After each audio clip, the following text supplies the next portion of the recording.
The Mayo Experience. That Mayo Experience. That Mayo Experience. That Mayo Experience. Experience. Welcome to the Pat Mayo Experience, WGC-HSBC Champions picks and semi-DraftKings preview, because we were recording this and for whatever reason, the DraftKings pricing has not come out yet. Fortunately, this is one of the few sports where you look at the odds and you can pretty much guess where the DraftKings pricing is going to be. So who are the guys from the top end we like, from the bottom end we like, and the mid-range that we like. If you want to get into a draw for 20 DK dollars, smash the like button for this episode. Leave your DraftKings handle in the comment section and tell me where you think Tiger Woods, if he does, will get his 83rd career PGA win. Which tournament is it going to be?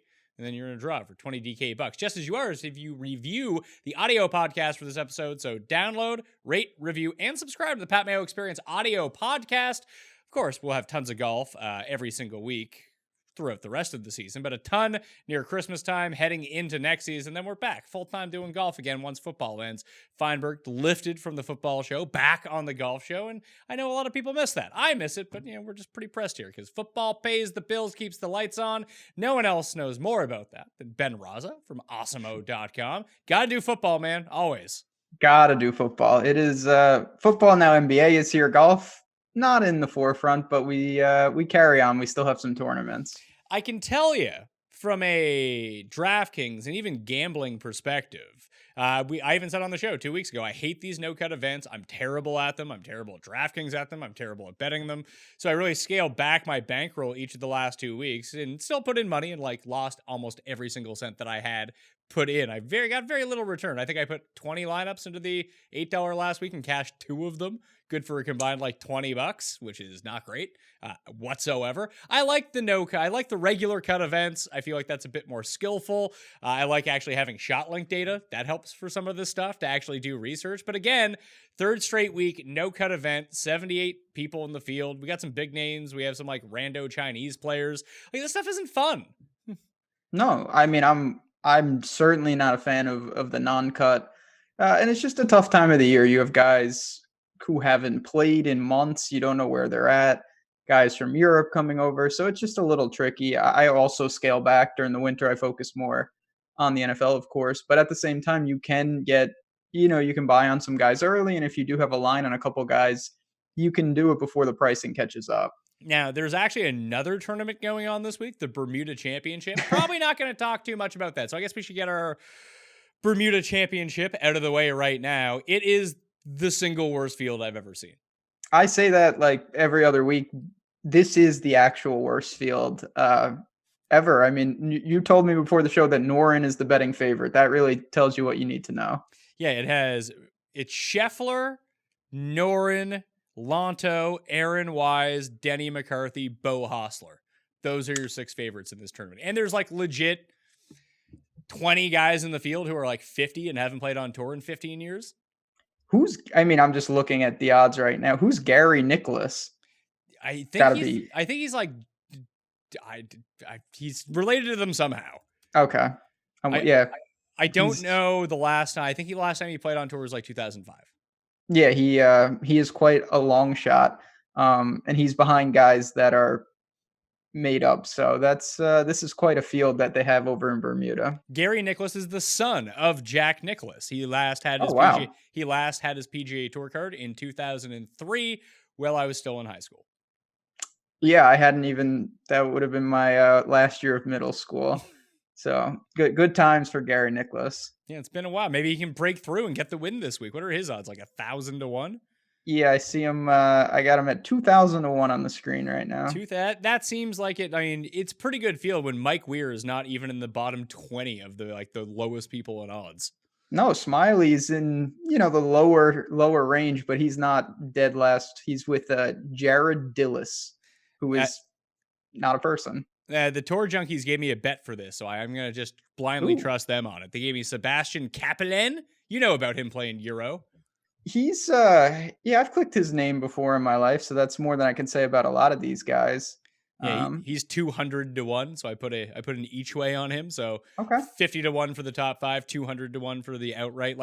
But I remember this course they used to have this stupid 4-person event. Like the guys who won the majors throughout the course of the years, they would all just go to this random event at this course in Bermuda and just like play. I don't even know if it was 4 rounds or not, but it was pretty stupid to tell you the truth.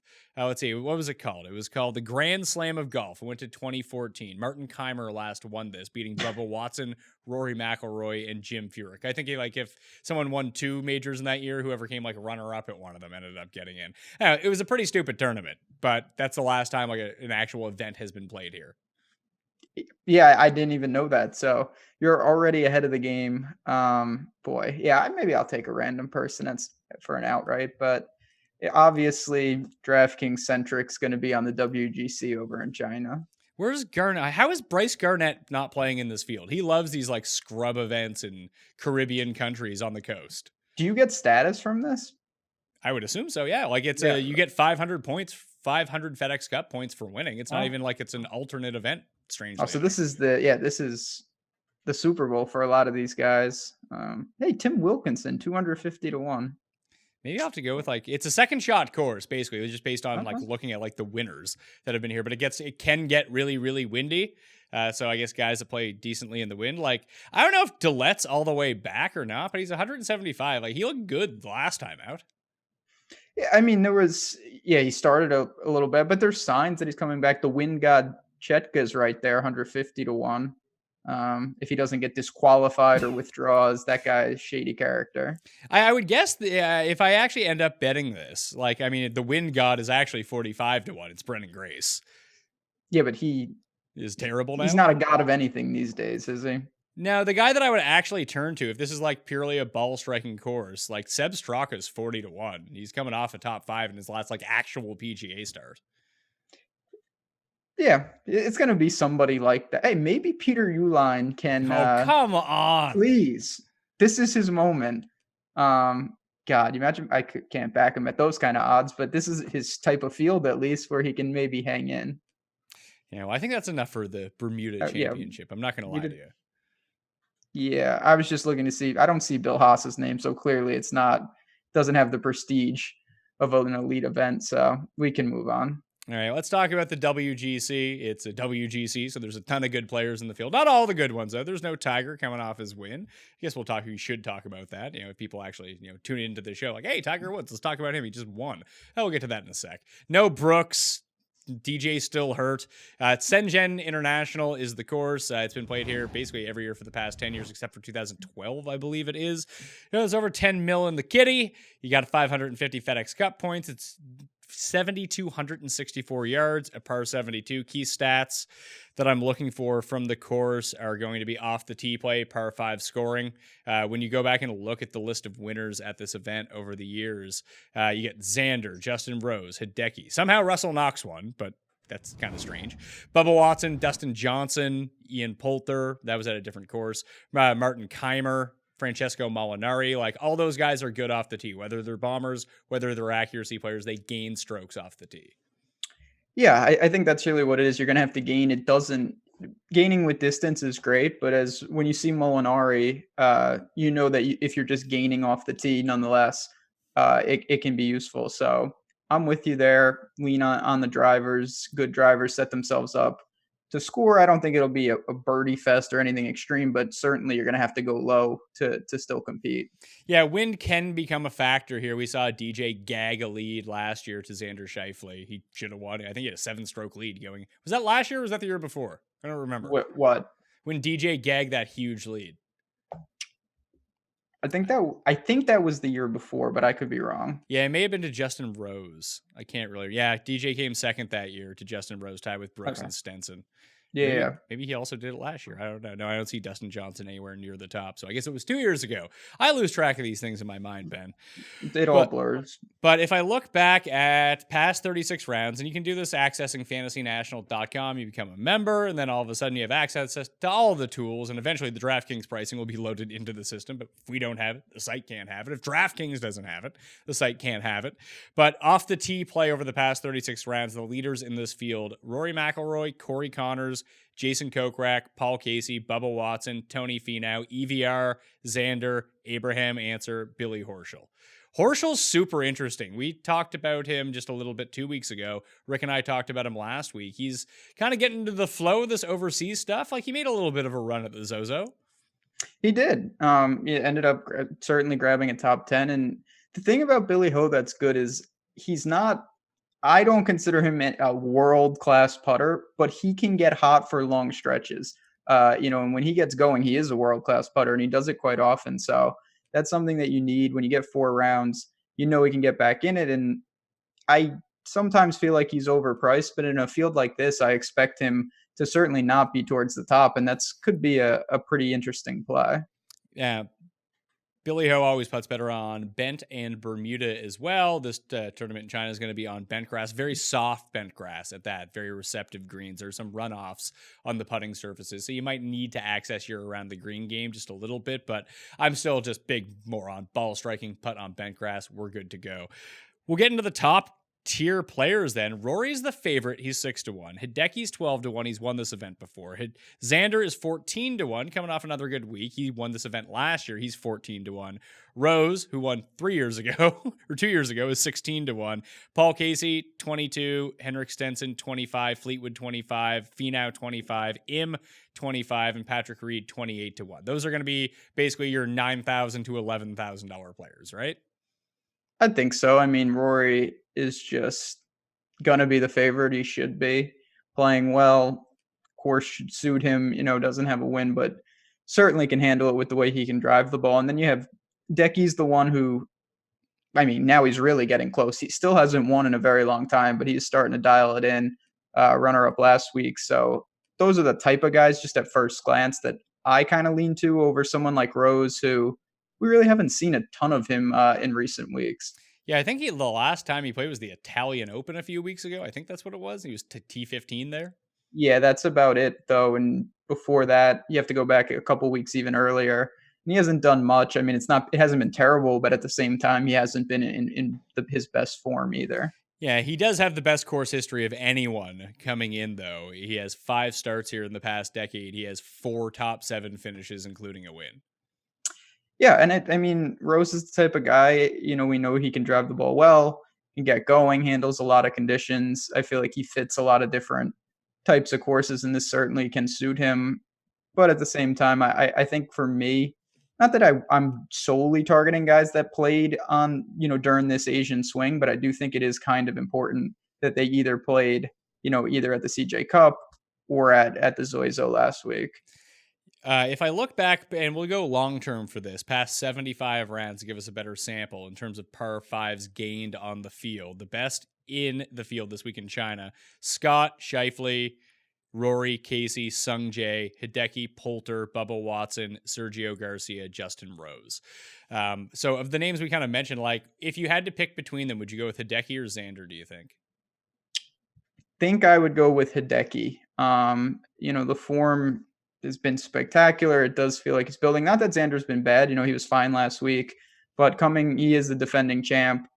I have a feeling both are going to be pretty popular, but for me, I would lean with Decky. I think he's kind of getting back to that old Decky that we're used to seeing. Any thoughts on Im popping up in that par 5 scoring? 25-1 is the outright bet. So I'd imagine he's going to be priced like 9,700 would be my guess. And maybe he comes in substantially cheaper. I don't know. Or maybe he cracks 10,000 after another 3rd place finish last week in Japan. But he's someone who does gain off the tee, even if it's a bit shorter than anything else. But I just find he's such a yo-yo week to week. And in these no-cut events, he gives him the extra time to actually come back and perform. I don't know how I feel with him. Am I ready to include Sung Jae along with the names that he's around, like the Finaus and Fleetwoods? Like, is he on that level? Because I don't know if he is. Maybe he is. Maybe I'm just wrong.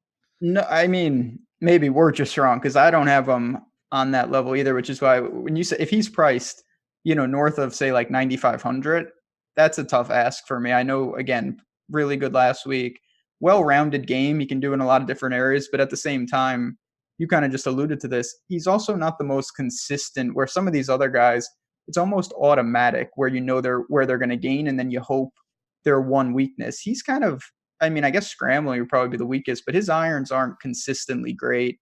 He can get hot with the putter, no doubt, but if he's priced up with those type of guys, I probably pass more often than not. Strangely, when you look at his stats over the past 75 rounds as a whole, like birdies are better, par 5, off the tee, approach, around the green, his stat line most mimics Bubba Watson. Yeah, that's disturbing.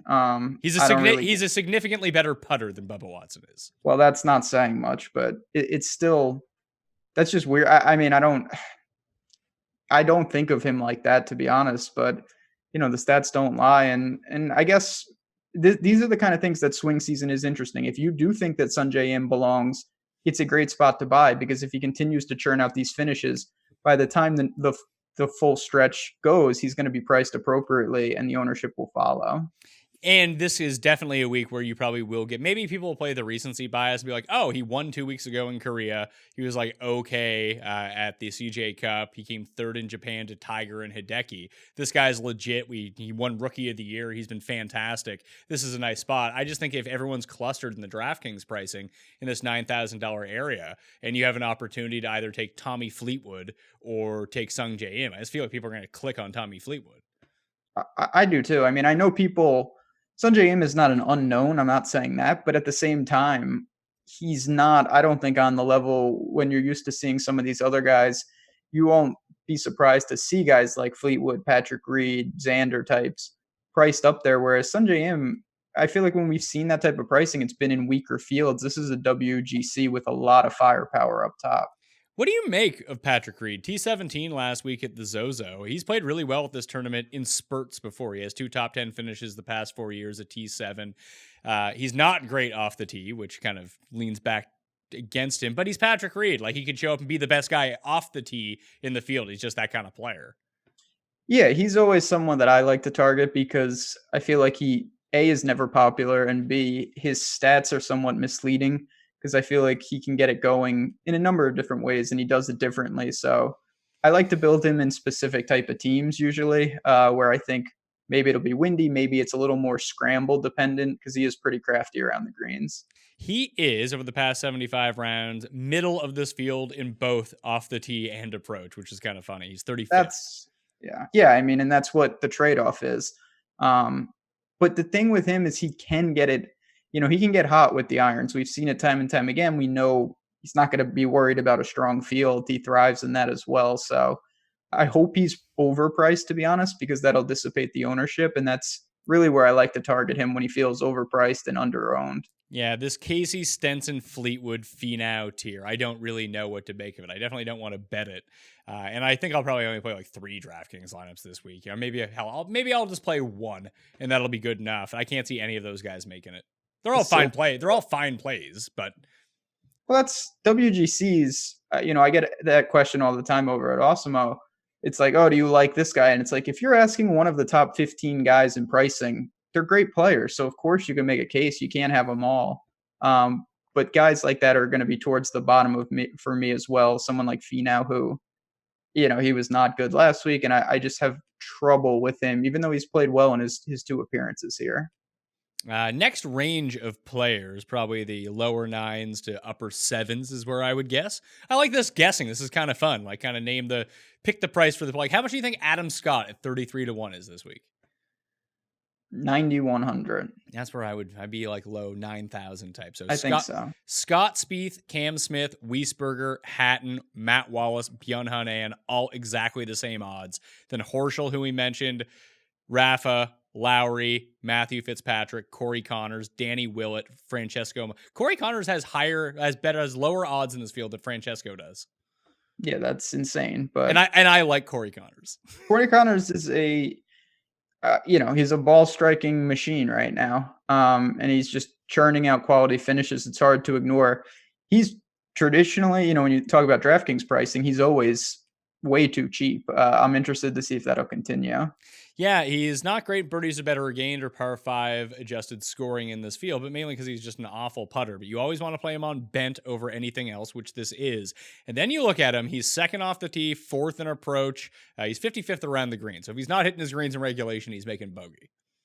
That's the Achilles heel, but that guy, he has the ability to hit a ridiculous number of greens. And that's what we've seen. When it goes bad, it's real bad because he can't scramble. So take that for what it's worth. But I may look to him depending on where the price falls. I don't think he's still the caliber of some of these other guys that you mentioned, mostly the Europeans in particular. Well, of the Europeans, which one would you go towards? Because Wiesberger's really interesting here. He has a 9th, 17th, and 35th in 3 starts at this tournament. He's coming off a win. I mean, I'm always a Wiesberger fan. He was hurt and now he's clearly back. He's ripped off several wins in this last stretch of his. So I have no problem there. The guy that caught my eye was Matt Wallace. He had 1 appearance here last year, didn't play well, but to me, he's a different player right now, coming in good form once again.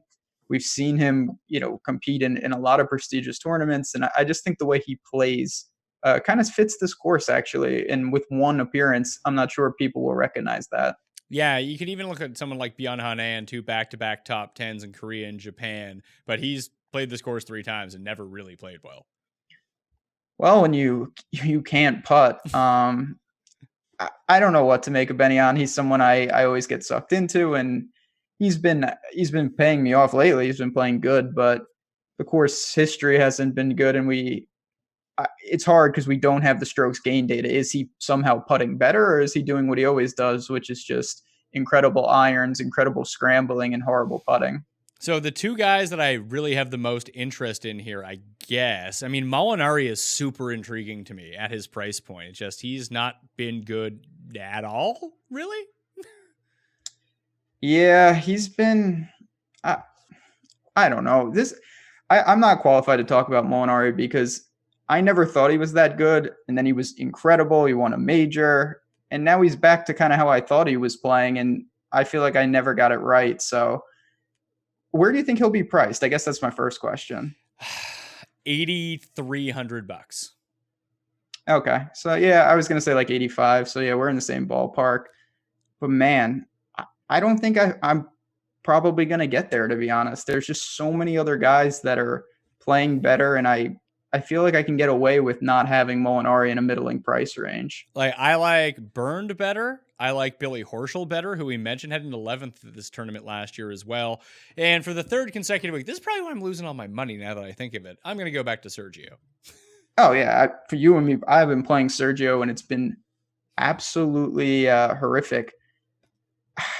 God, he's just been – I really love – 2 weeks ago at the CJ Cup, I was like certain he was going to play well. And no dice. I thought you were going to mention Oost, who's also just kind of hanging out, lurking.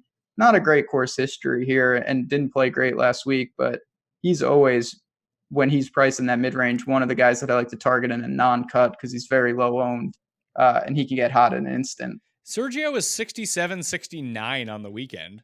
That's not bad. Okay. Maybe he's trending upward. It only took 6 rounds of being horrific, but yeah, I mean, Sergio, I'll probably target him in some of my heavier off the tee game, lineups because he is a good driver of the ball, but he has not been playing well.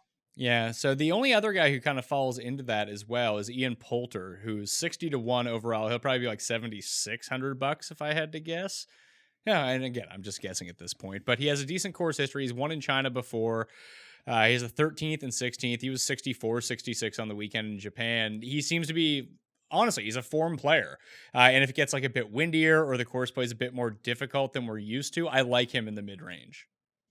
He's someone, I kind of think Patrick Reed, same kind of thing where different conditions, windy, scrambling, can get hot, a little atypical from what you normally are targeting, but under the right circumstances, he's a guy, Ty Hatton, another one of those type of guys where I don't love to target him, but in certain situations, I actually kind of like it. And I feel like they'll be in that next tier. Maybe not as high as guys like Molinari. See, I don't know if Hatton's 35-1 to win this event. Like, he has substantially better betting odds than Francesco does. So I think he might be like $8,700, where Poulter's 60-1 to push him down into that $7,000 level. I hope not. See, because if Hatton's up there, that's a tough sell. You're looking at, if you go balanced, maybe you're a third guy, but if you really pay up, he could be your second guy. That's a tough sell. In a field like this. So Poulter and below, like the scrubs in this field, I'm going to say this is probably the $7,000 and below range. That there are a few guys, you mentioned Louis, he's probably down here. Putnam just if Putnam putts, he's going to play really well. He was 4th this course last year. But I'll probably go back to Hadwin and Kisner. Both didn't play very well at all in Japan like I thought they would, but I'll probably go back to them anyway. I just like what their skill set is. They both gain off the tee beyond being short hitters. They're good around the greens. They're good putters. They're good with their irons. Hopefully they can maybe it was just the trip that really cost them some time coming over to Japan. Kisner hadn't played yet this season, so maybe they can get back into form. Those are deeper odds that I like. They'll be super cheap. Other than that, I really like EVR. I think that he kind of sets up kind of perfectly for this course. Unless you ask him to chip a little bit, then you got problems.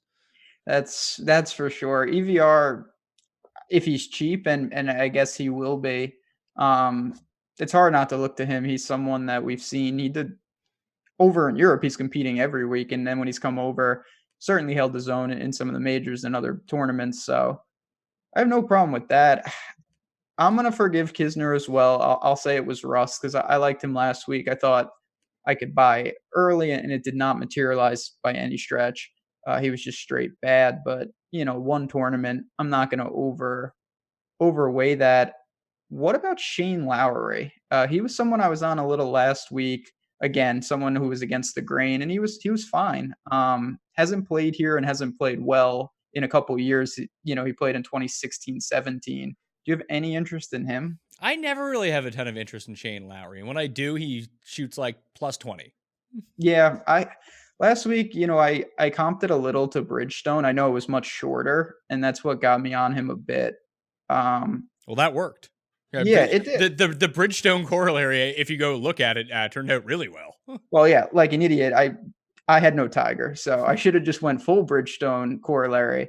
But that is what got me on Shane Lowry a bit, and I don't know. I kind of want to buy him. I'm like you. I rarely play him because I always think he's overpriced.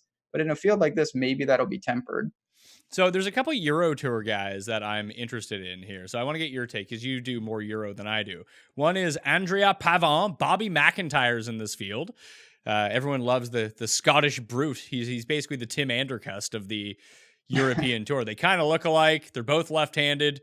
They both have that complexion like they're from Scotland, so it really works out well. Kurt Kitayama is in the field after we tried to use him at Shriners and he missed the cut. He then posted consecutive top 5s on the European Tour. Hautong's in this range. Who is the other one? Matthias Schwab is here as well. Oh, he's here, all right. Maybe this will be the spot for him to get that elusive win. He did not play well a couple weeks ago, but this is a guy that a couple months ago was ripping off top 10s like there's no tomorrow, and he was 4th 2 weeks ago, I believe, in Italy. I like him, like a second shot course. It's not the longest hitter out there. Does a little more with the short game than you would think. So I'm always partial to him. And then, Haotong gets, he is Chinese, so would you rather play Haotong or Xingzhu Zhang, my guy? Well, your boy, yeah. So I was saying there's some guys here. Xingzhu Zhang, he's played in this a lot. That is shocking to me. I didn't realize that. But he's been playing pretty well when we've been playing him on the PGA Tour. He was one of the bright spots of swing season. Yeah, he had 3 consecutive top 20s, 2 of those top 10s, a 4th place finish, cashed in each way for me. I love my guy Xingzhu Zhang. And apparently, maybe he's just trying to stick it to China because they kicked him off the Chinese tour. Yeah, he's got to represent. And I told you before the show, Marty Dew is here. I still don't know who that is. Marty Dew is the guy. He wears glasses on the course. I can't believe you don't know who he is. If we had DraftKings pricing, I would tell you to click on his little icon. Well, maybe I feel like you know who he is. Maybe I'll hit refresh and they'll be there. They're not. I just hit refresh. Didn't happen for us. Here's an interesting question. What do we do at the bottom end of this field? Like if we want to get access to Xander or Rory or Hideki and you don't want to take Du Zhang, is that the guy Marty Dew? That's Marty Dew. Okay. Or Romain Langescu, or who are you going to use from the bottom here? Honestly, no one. Well, not those guys. Kokrak? So it's always who? Kokrak? No, not that. Certainly not. What? If you're talking like extreme, someone like Xander Lombard, who he can get crazy hot. Now he's very live to finish DFL, no doubt about it. But he's a South African that he's shown flashes. I remember at the Open once he hung on for a bit, things like that. But I still, depending on where the pricing, I think there'll be some PGA Tour players. Maybe I don't know. I was gonna say, like, do you think guys like Kokrak, Answer, JT Poston will be down in the sixes? Yeah, I think Poston will for sure. That would be my guy that I'd go with. Yeah, I think so too. I know after the win, at Wyndham, it hasn't been great, but at the same time, he's a good driver of the ball, can get hot with the putter, and we've seen a lot of him. So I feel more comfortable with him over some of these guys. There's 10 guys in this field who, again, I actually don't know where they are even playing. Where's Daniel Nisbet from? Yeah, I mean, where's my main man, Bryce Easton, been all my life? Yeah, him, Michael Miller. I feel like that guy qualifies for the U.S. Open. I've seen that name. Matthew Millar? Yeah. Don't know Who's that? Jazz is down there too. Jazz is an anomaly. He, because of his showing at the major, is perpetually slightly overowned, in my opinion. He should be like 0.5%, but he never is. Yeah, well, he has the bias of playing really well at the PGA Championship and the bias of his name being Jazz. Well, I'm living proof that that's a good start. But yeah, two straight weeks of just not crisp golf from him. I would much rather go. I know you mentioned him before, but like someone like Kurt Kitayama, who he burned everyone when we had the opportunity to play him a couple weeks ago, but then went back to Europe and right back to really quality form. I can see Justin Harding being priced at like $6,400, and people, that's a name. Oh, he came top 10 at the Masters. Let's use him. Yeah, I mean, he's someone that I think people will recognize. Is it fair to say he might be the best putter in the world? Like, the guy's unbelievable. Yeah, when he's putting well, he's the best putter in the, except for maybe Spieth or Day. It's probably then somehow Justin Harding. Like, he has the results. Like, everyone talks about like, oh, Spieth sucks, all this kind of stuff. But Justin Harding is what Spieth would be if Spieth actually sucked. That's fair. I see what you're saying there. So you could look to him. Did we mention another one of my favorites, the Juice Man, Youst Luton? He's in the field, and he's a guy, again, not a long hitter, but really crafty with the irons, can handle a course like this no problem. Yeah, he's in the same betting odds range he's the same price as Zhang Zhuzhang, Keegan Bradley, Lucas Glover. He has better odds than Bubba Watson. Chez Reavie has slightly better odds. Like, honestly, Kevin Kisner might be like $6,800 in this field. See, if that's the case, then it's pretty easy for me. Like, I'll back that every single time.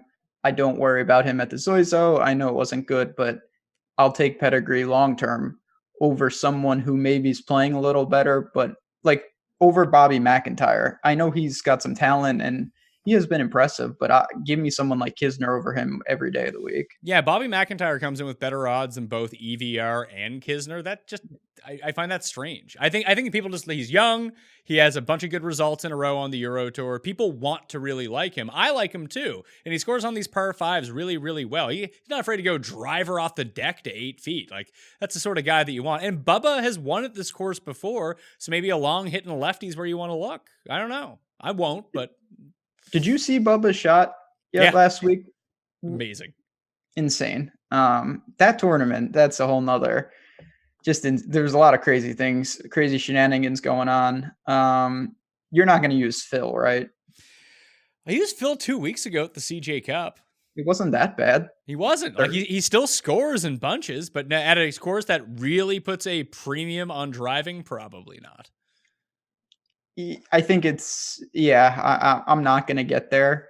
I know he does score and showed a little at the CJ Cup, but more often than that, I think for where he'll fall in the pricing, you can get guys with just higher ceilings and higher floors. How about CH3?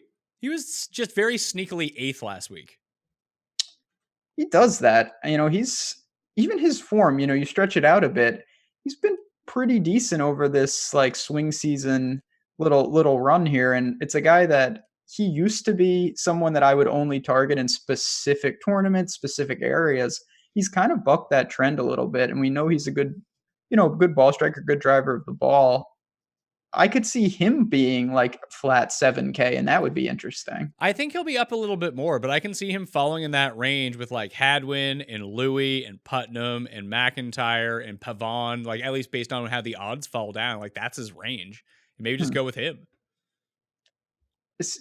That'll be interesting. Like, see, to me, him and Louis will be like $800 apart, but maybe I'm just overrating Louis. I mean, Louis does get the name value bump. It's difficult to predict how that translates into the actual pricing, but I don't know. Just no matter what they price Louis, no one's going to own Louis. They could price him anything. That's true. And no matter what they price him, I'll probably play him. So this is kind of, yeah, I actually agree. This is a different flavor of show. I'm actually enjoying kind of trying to guess where the hierarchy will be. It just seems like we're going to have clumps of players. So who are the guys that we actually like if we're not knowing the pricing? I'm going to give it one more try here.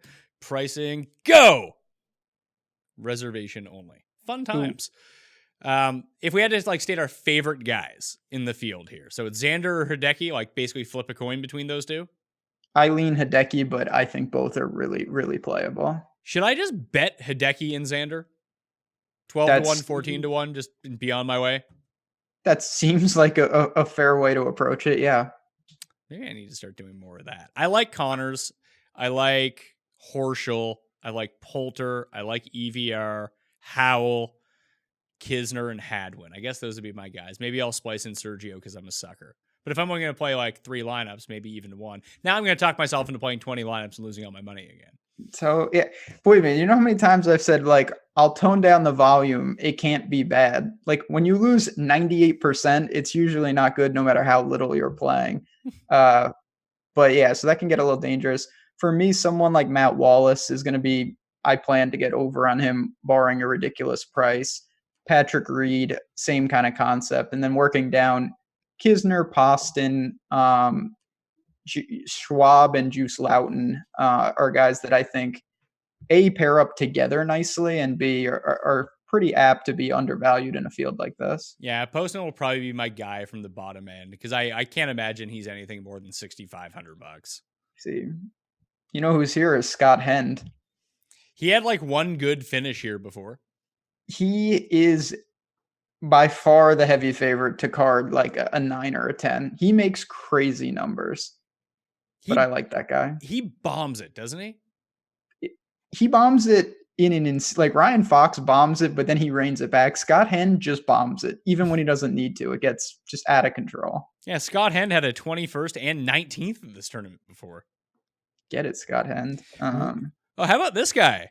Ashon, woo! He has a 20th, 23rd, and 14th at this event. And he's like kind of got awful, but still. He's someone, he's had flashes in Euro. He's a staple he's in a ton of events, but he's just been pretty awful lately. So I don't think I'll get to him. There's a couple guys who've played this event. I mean, I know they're from China and that's how they get in, but who's WC Liang? That guy's played this event every year, basically. Oh, Wenchong Lang? Yeah, who's that? I don't know. Nobody? Okay. Just making sure I didn't miss anyone. He finishes like 47th in this event every single year. You cash those top 50s out of 78 guys. Gotta get them top 50 bets in. Yeah, minus 5,000.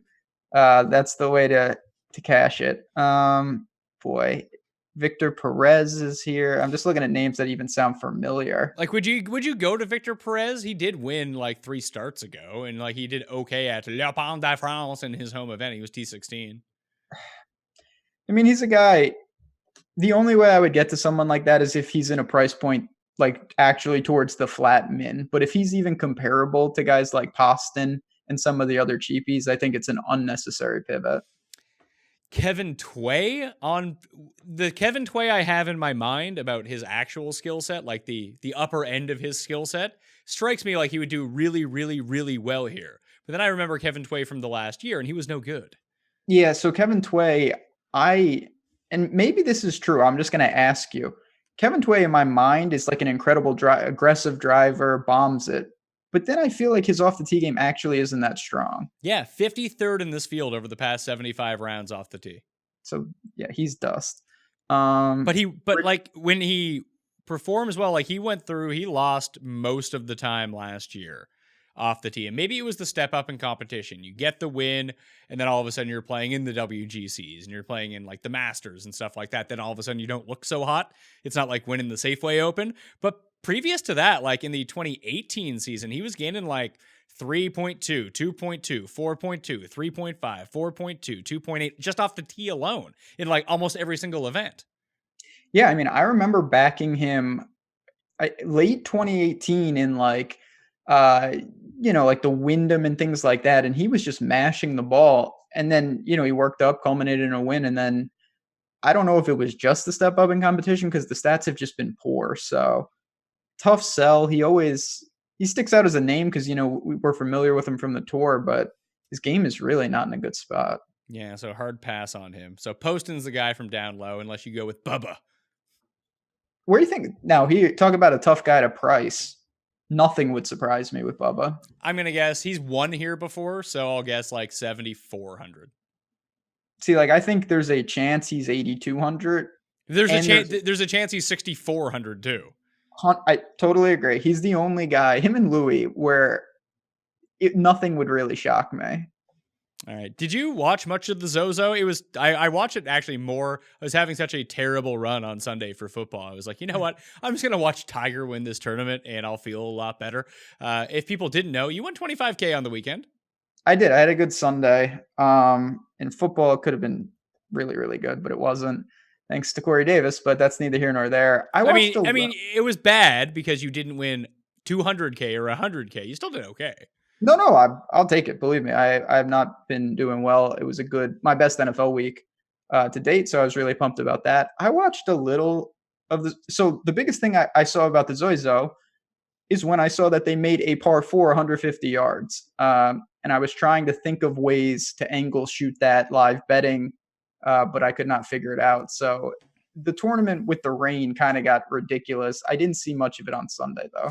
Well, Cust, basically, he had to go to his fainting couch once he heard that there was a par 4 that was going to be 160 yards. Like, what are you supposed to, like, I don't understand why par matters at some point. Like, if everyone in the field gets, like, it means more for DraftKings. That's really the only thing that it matters for, because you get eagle points and you have the potential for an albatross / hole-in-one.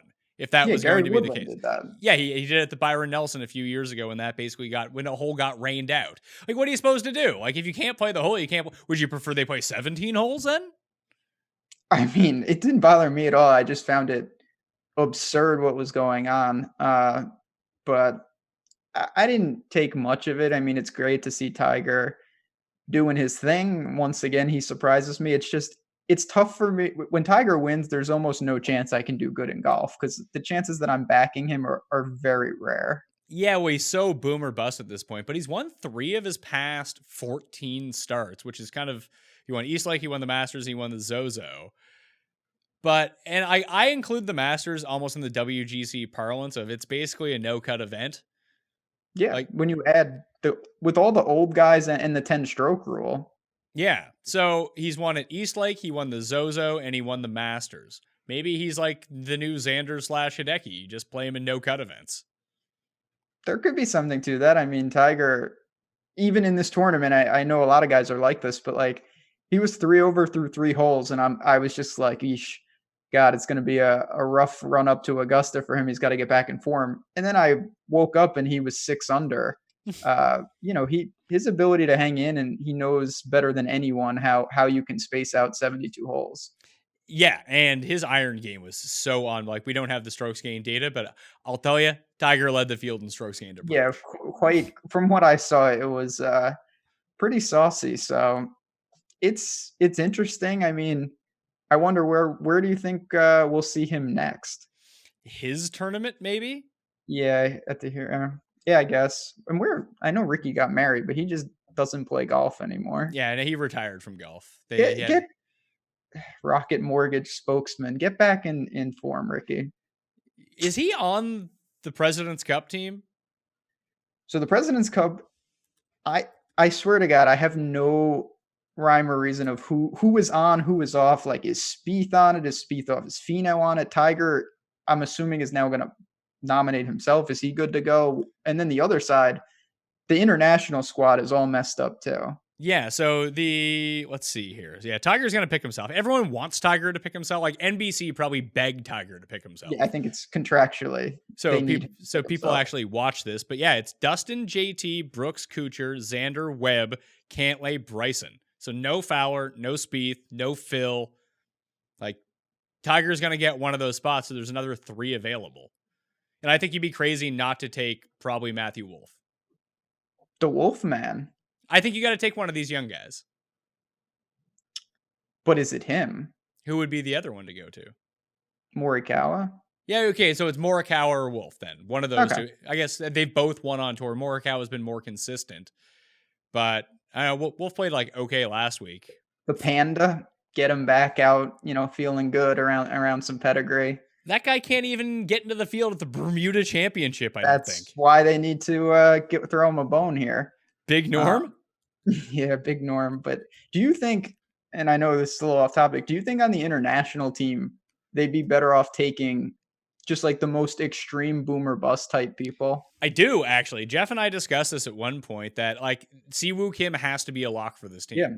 So I was thinking about that the other day of like, they have so many guys, but if you take a optimal route, you're just going to lose. You might as well just go YOLO, bad putters, and just hope some of these guys can get dialed in, and at least maybe you get a ceiling output. Yeah, like you have Hideki, Scott, Louis, Leishman, Answer, Haotong, CT Pan, and Cameron Smith as your team right now. How is Day not on it? It's so bad. Well, Day's getting picked. Like he's an auto pick. He has to, yeah. Because it's in Australia as well. So automatically put him onto the team. I think that Neiman should be a lock for this team. Neiman, I would say, yeah. I mean, I don't know if it's a lock, but he's got to be towards the top. Then you got Griot. I don't know. That leaves there's a whole bunch of guys. You have like Ben An, Siwoo, Griot, Connors, and Hadwin are in play probably. Yeah, I didn't think about the Canadians. Sorry. Yeah, no one ever really does. Good team members though. Graham Dillette, good President Cupper. Mike Weir. Hey. Mike Weir once beat Tiger head to head at the President's Cup. See, you're doing the heavy lifting. Danny Lee. There you go. You could get another crazy man. Yeah, you could assemble a motley crew if you wanted to, but you might lose. You could get shut out if it goes poorly. But you're gonna get smoked anyway. What's the difference? Like, what about Jazz? Like, take some of the young guys. Yeah, you got to groom them for 4 years from now. If it was me, and I don't know, I have zero clue who their captain is.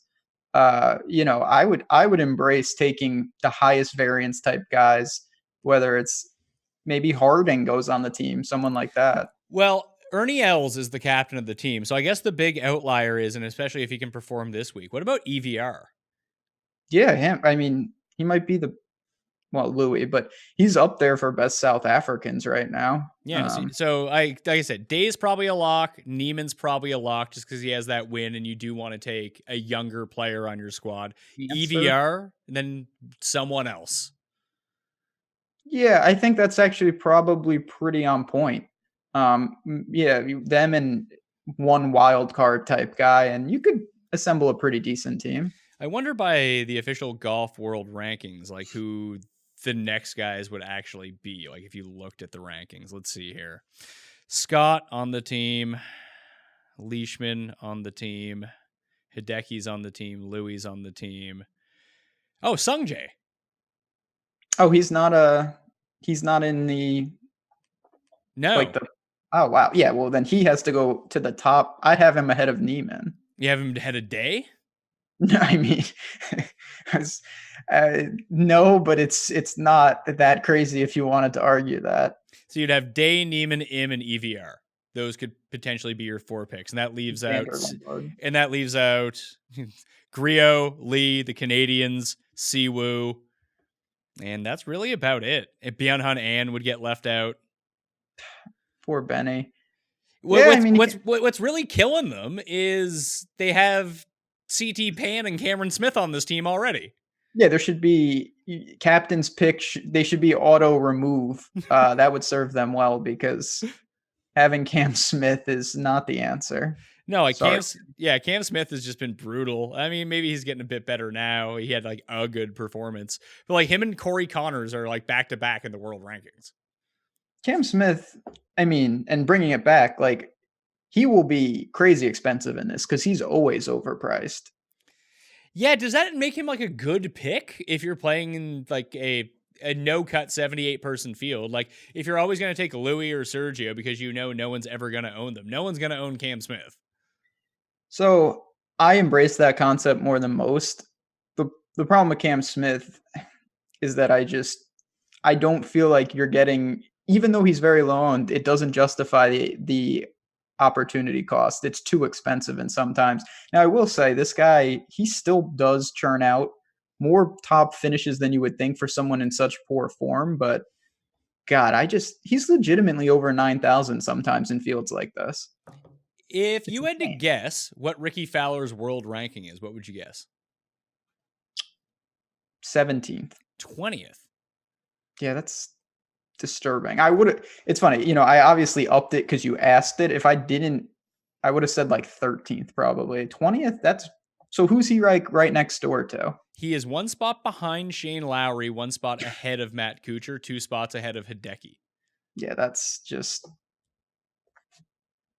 Then again, Norn was like 6th at one point. What seems stranger, though? Ricky is currently number 20 or Hideki's currently number 22? Fair questions. I mean, it's because there are guys, I mean, that I don't consider that good that are, definitely in the teens of the world rankings. Yeah, like Bryson's 10, Molinari is still number 11, Yeah. Casey's 12, Webb is 13th, Woodland is 15th, Adam Scott is somehow 16th. Yeah, that whole range. What did Adam Scott win? What am I missing here? No, Adam Scott gets legacy points or something because he doesn't do anything. Believe me, I'm with you. I have Decky over all those guys. Let's see, in 2019 and 19 events played, Adam Scott had 9 top 10s. So it's pretty good. Yeah, it's when he chooses the right Adam Scott is, that's why he's one of the more difficult DraftKings plays, because I have trouble with where he falls price-wise, with ownership. Even at a field like this, he's played this event a ton, hasn't cracked the top 10, but, it's hard not to at least consider him when sometimes you get interesting wrinkles with his ownership and where he's priced. All right, Ben Rasa, thanks for being on the show. Sorry we didn't have the DraftKings pricing. No, I appreciate us powering through. Certainly, we get a little, I believe there is no golf next week. Then we get the last batch of swing season going on. So still plenty to work through and try to pick some winners on. Yeah, listen, my season really kicked off last year at the OHL Mayakoba, and that comes back to us in 2 weeks. I'm going to be fully fired up for that. All right. I'm ready to rock. OHL. Yeah, I like that little stretch. There's some actually pretty good tournaments and some decent fields you can take advantage of. All right. You can follow Ben on Twitter at JazzRazDFS. Tell everyone your awesome-o schedule for the week. Absolutely. So we got football shows each and every day breaking down the slate. I will have golf shows tomorrow, Tuesday, and Wednesday. Fantasy Golf Man breaking it all down and doing all the things. If you want to sign up, promo code JazzRaz, 50% off your first month. NBA certainly has gotten started. That is not my area. We have some real good people, though, breaking it all down each and every night. All right, I'm Pat Mayo. You can follow me at the PME if you're looking for my DraftKings picks. I'm going to wait until the pricing actually comes out, but then I'll post them on Tuesday on dkplaybook.com. I might forget to update the video or podcast, so just go up there and try to find it. It'll be available on my Facebook page as well. I'm probably not going to do much betting this week, but I'll release a betting cheat sheet on Wednesday. Like I said, there's an off week for golf. There's a nice little breather for golf. It's been nonstop for the past 50 weeks of the year that I'll give some time. Maybe I'll double the bankroll for the OHL of what I would have put onto this one. I don't know. But anyway, you can find me at the PME. If you got any questions, just shout me out and go to fantasynational.com and become a member. Makes building lineups pretty easy. That's why I always get sucked into playing 20 instead of just playing 1. Fortunately, because of the tools, and now we have the simulator back up that I can actually lean on Fantasy National a little bit more to help me, give me some assistance to get me out of the hole here, at least during the swing season. Anyway, I'm Pat Mayo. Thank you for watching. I'll see you next time. Pat Mayo Experience! Experience!